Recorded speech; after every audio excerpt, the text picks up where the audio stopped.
पुण्याच्या नामांकित ruby hall हॉस्पिटलमध्ये धक्कादायक प्रकार घडलाय। या हॉस्पिटलमध्ये 45 वर्षीय महिलेचा देह गायब झाल्याची ही बातमी समोर येते। सोलापूरमधील अकलूज येथील रहिवासी सुनीता भगत अशा 55 वर्षीय महिलेचा देह अचानक गायब झाला। 18 जानेवारीला पुण्यातील रुबी हॉल हॉस्पिटलमध्ये दाखल करण्यात आलं होतं त्यांना। त्यानंतर उपचार सुरू असतानाच त्याने त्यांचा प्राण सोडला।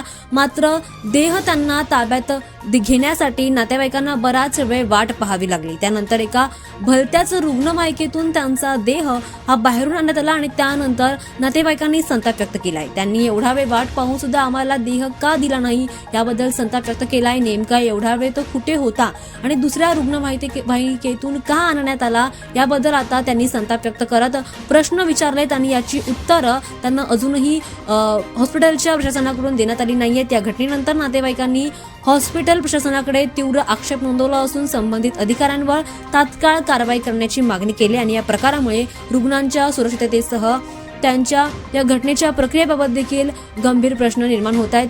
दरम्यान आता यावर पोलीस चौकशी देखील केली गेली आणि आता पोलीस या प्रकरणाचा तपास घेत आहेत। मात्र या घटनेनंतर हॉस्पिटलवर कायदेशीर कारवाई करावी अशी मागणी आता नातेवाईकांनी केली।